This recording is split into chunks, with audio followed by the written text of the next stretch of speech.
అప్పుడు ఆ కుర్మని ఉంచుకొని అన్నను కాదన్నది ఈయననే ఫస్ట్ చేసుకుంటాను అన్నదే ఈయనను. ఈయనతో లవ్ ఉండేనా? ఫస్ట్ ఈయనతోటే.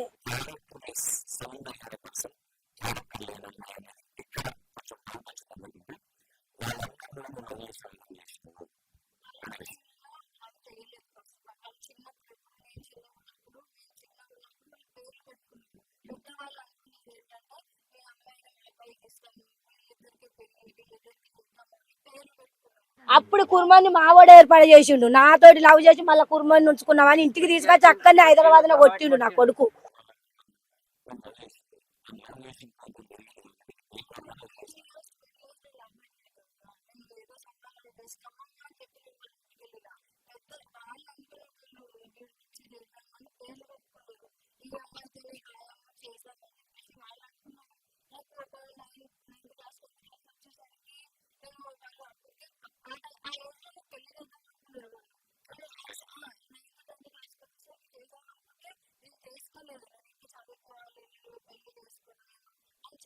నా ఇంటికి వచ్చింది నెల రోజులు ఉన్నది వీని గురించి, నెల ఉన్నది నా ఇంటికాడ ఈయన గురించి.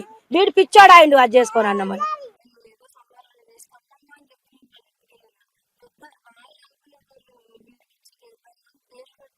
నేను అది మారుతుంది అనుకున్నా గానీ మళ్ళా కుర్మంతో మాట్లాడింది. మళ్ళీ పెళ్ళైనాక కుర్మంతో మాట్లాడింది అమ్మ. అందుకే నాకు పౌరుషం అన్నది ఆగుతలేదు. నేను ఇక్కడ కరీంనగర్లోనే ఉంటా కానీ నేను ఇక్కడ ఉండాలి. పెళ్ళైనాక కూడా మళ్ళీ పెళ్లి కాక ముందు ఎవరెవరితోని రిలేషన్ ఉందో వాళ్ళ అందరితోని మళ్ళీ మాట్లాడు పెట్టింది.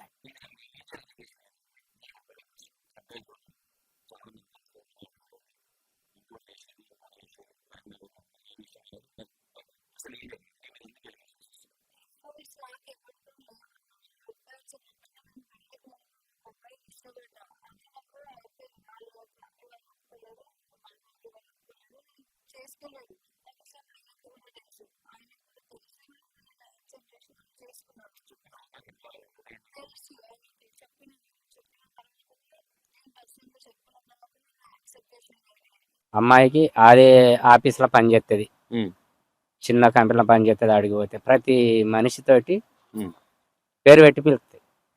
అనిలు అంజి ఇట్లా పేరు పెట్టి పిలుస్తాయి. నా కొడుకు ఏమన్నాడు అంటే పేరు పెట్టి పిలవకమ్మా, అది వేరే రకం, అది అర్థం వేరే పోతుంది. అన్నయ్య అని పిలవరాదు అంటే లేదు నా ఇష్టం నేను అట్నే వెళ్తానంటే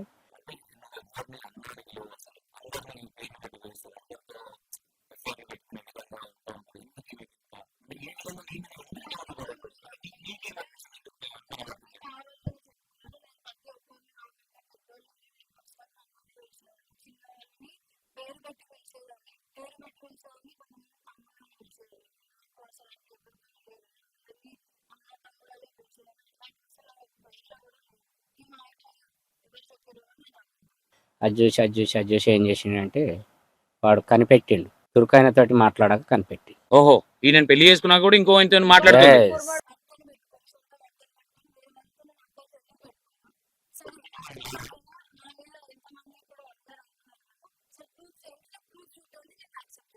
ఈ ఫోక్ ఛానల్ ఎందుకు పంపించిండు అనుకుంటారు మీరు? ఛానల్ ఎందుకు అమ్మిచ్చిందంటే వాళ్ళ ప్లాన్ ఎట్లున్నదంటే ఈ నటన చేయబట్టి వేరే అమ్మాయి అత్తే నా బిడ్డ జీవితం ఈయన కనెక్ట్ అయితే మీ కొడుకుకి కనెక్ట్ అయితే నా బిడ్డ జీవితం వేస్ట్ అవుతుంది.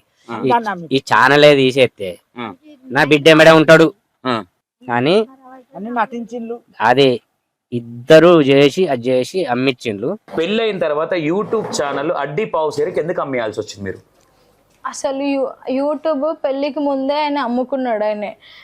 నేను ఆయనకి ఎన్నోసార్లు చెప్పినా, నువ్వు ఇన్ని సంవత్సరాలు కష్టపడి అది పెట్టుకున్నావు, అది తర్వాత యూజ్ అవుతుందేమో, ఎందుకు దాన్ని అమ్ముకుంటున్నావు అంటే పెళ్ళైన తర్వాత ఒక 2-3 months తర్వాత ఫైనాన్షియల్ ప్రాబ్లం ఉంటుంది, ఎవరినన్నా అడుగుతాము, మనం ఎవరిని అడగలేము, మళ్ళీ నువ్వు కూడా డ్యూటీకి వెళ్తావో లేదో, ఒక 2-3 months వరకు ఫైనాన్షియల్ ప్రాబ్లం ఉంటుంది, నేను ఎవరిని అడగలేను, నేను అది అమ్ముకుంటే నాకు డబ్బులు వస్తాయి అని చెప్పేసి అది చాలా మంది నా కళ్ళ ముందే అందరికి కాల్ చేసి ఇంతకి పెళ్లి ఇంకొక 4-5 days లో ఉంది అనే ముందే అమ్ముకున్నాడు. పెళ్లికి ఒక 1 week ఉంది అనే టైంలోనే ఆయన అమ్మేసుకున్నాడు. అది నేను చెప్పిన ఇంట్లో వాళ్ళకి చెప్పినా అని అంటే ఇంట్లో వాళ్ళకి చెప్పకు, అమ్మకి నాన్నకి అస్సలకే చెప్పకు, చెప్తే నా మీద ఒట్టు అని చెప్పి అతను ప్రామిస్ కూడా వేయించుకున్నాడు. ఈ సముదాయం లేకపోతే దాని తల్లికి అన్నమే లేదు, దాన్ని భోగతనం చేసి దాన్ని కాపాడుకొని సంపాదించుకుందామన్న ఆలోచన కదా ఉన్నది. ఇది లేకపోతే దానికి భూవే లేదు.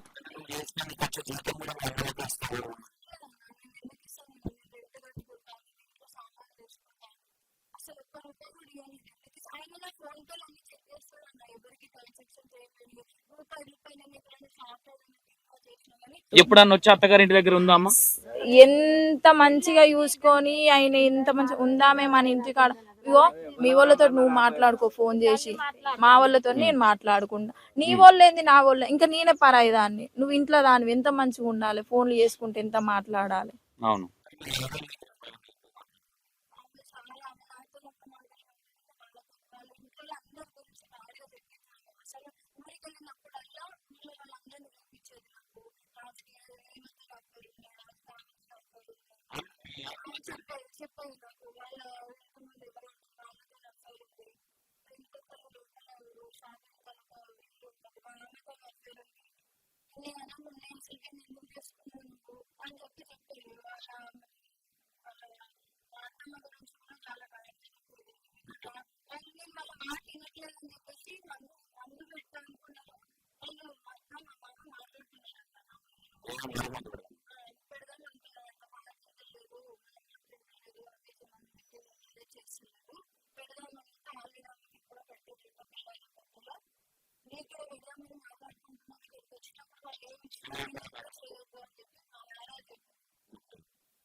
వీడికి దాన సంస్కారాలు చేసేటప్పుడు గాజులు వాళ్ళ కొట్టుడు అది ఇది ఉంటది. మరి నీ కోడలు రాలేదు, దీన్ని ఏ విధంగా చూడొచ్చు? రమ్మని మీద అనలేదా? లేదంటే ఏంది అసలు? అది మొగల్ మీద ప్రేమ ఉన్నది అయితే దానికి ఇంకోడే ఉండే ఇటు పోతే మళ్ళీ ఇంకోనే చేసుకుంటా. అది ఎట్లా వస్తుంది సార్? నేను వెళ్దాం అనుకున్నాను. ఆ రోజు నైట్ వాళ్ళు దానం చేస్తారని నాకు తెలీదు. నేను ఆ రోజు నేను కూడా హాస్పిటల్ నుండి వచ్చిన తర్వాత నేను కూడా కళ్ళు తిరిగి పడిపోయిన ఇంట్లో ఉన్న. పొద్దున్నే తెల్లవారంగానే బయలుదేరదాం అనుకున్నాం. దానికి తోడు పోలీసు వాళ్ళు కూడా వద్దు పంపించకండి అని అమ్మ వాళ్ళకి చెప్పిరంట. వాళ్ళు గొడవలు అవుతాయి, అక్కడ కొడతారు, తిడతారు, వాళ్ళ కొడుకుని పోగొట్టుకున్నారు, కోపంలో ఉన్నారు అని చెప్పి పోలీసు వాళ్ళు ఒకటి చెప్పిర్రు. నేను ఆ రోజు తెల్లారు అవుతుంది అనుకున్నా దానము, ఎందుకంటే లాంగ్ జర్నీ కాబట్టి అందరు వచ్చేసరికి టైం పడుతుంది, పొద్దున్న చేస్తారు అనుకున్నా. కానీ నేను అదే రోజు చేస్తారని నాకు తెలీదు. నాకు 11:30కే కావచ్చు ఫోన్ వచ్చింది. మాకు బాగా గొడవ అయింది, వదిన బాగా లొల్లైంది. బాపు ఇక నేను చచ్చిపోతా, నేను ఉండదు, టార్చర్ నాకు భరించలేను అని ఫోన్ చేసిండు. ఎందుకు ఏ కారణంగా అయిందని అంటే నన్ను అట్టిగానే కొట్టిండు, మొత్తం కొట్టిండని కథం బట్టలని పట్టుకొని పోయిందట. సరే కోపంగా భర్త కొట్టవచ్చు, అది ఇంట్లోనే ఉండాలి, నలుగుట్లలో పోవద్దు. నా మూసిగా అనిపిస్తుంది నా భర్తకు. మళ్ళీ నేను వచ్చేది మళ్ళీ నా భర్త దగ్గరకే కదా, నువ్వు సైలెంట్ గా ఉండవా? నన్ను తోసేస్తున్నాడు, నువ్వు వెళ్ళిపోయి అవసరం లేదు, నువ్వు వెళ్ళిపో అని చెప్పేసి నన్ను అమ్మని నువ్వు కూడా వెళ్ళిపో, ఇద్దరు కలిసి వెళ్ళిపోండి అని తోసేసి డోర్ పెట్టుకుంటున్నాడు. డోర్ పెట్టుకుంటే ఇంకా నేను సరే అని కోపంలో ఉన్నాడు. నేను కూడా ఇట్లా ఎంత గొడవ అయింది, కొంచెం పైన కొద్దాంలే అని చెప్పేసి నేను ఇంటికి వెళ్ళిపోయినా. ఇంటికి వెళ్ళిపోయిన తర్వాత ఫోన్ చేసిండు. నేను జస్ట్ ఇంటికి ఇట్లా రీచ్ అయినా, అమ్మ వాళ్ళ ఇంటికి ఫోన్ చేసి నేను కొన్న చీర నాకు తీసుకొచ్చేసేయి అని అన్నాడు. నేను కొన్న చీర నాకు ఇచ్చేసేయి, నాకు తీసుకొచ్చేసేయి అని అంటే మళ్ళీ ఎందుకు ఆయనకి ఇష్టం లేదేమో, ఆయన లేకుండా నేను ఇక్కడ ఒక్కదాన్ని ఆడుకోవడం ఆయనకి ఇష్టం లేదేమో అని చెప్పేసి చీర నేను రాను అమ్మతో పంపిస్తా అని చెప్పేసి మా అమ్మతోని చీర పంపించేసిన. నేను కాదు సారు, ఇప్పుడు నా కొడుకురు పెట్టుకున్నప్పుడు అయితే మేము వచ్చేదాకా శవం ఊగులాడే ఉండాలి. మీరు తీసేది ఎక్కడ, తీసుకుపోయి శవాల మధ్యలో వండ పెట్టేది ఎక్కడిది? పోలీసు వాళ్ళు రాకముందే మీరు కోసి మొత్తం ఆగం చేసి తీసుకుపోయి బాధ అట్లా వండ పెట్టినాడు. Post mortem చేసిరమ్మా?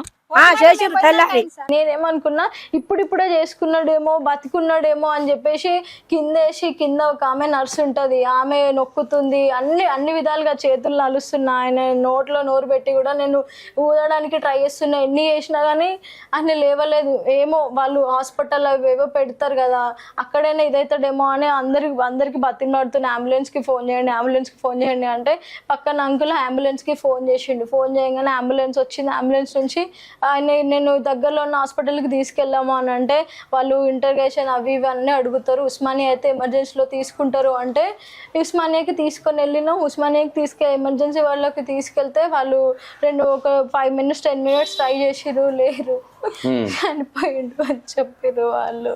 దాని చిన్నవా పోలీస్ స్టేషన్ లో పెట్టినప్పుడు వచ్చింది బిడ్డను కొట్టినాక నా కొడుకు చచ్చిపోతే కొడుకు రావద్దా? నేను కారణం వాళ్ళే అన్న. దాని చిన్నవ జైతాలని ఉంటది, చిన్నవ అనేది చిన్న అయిన దాని బిడ్డను కొడితేనే వచ్చింది. నా కొడుకు చచ్చిపోయిండు. సువర్ణి కనకడు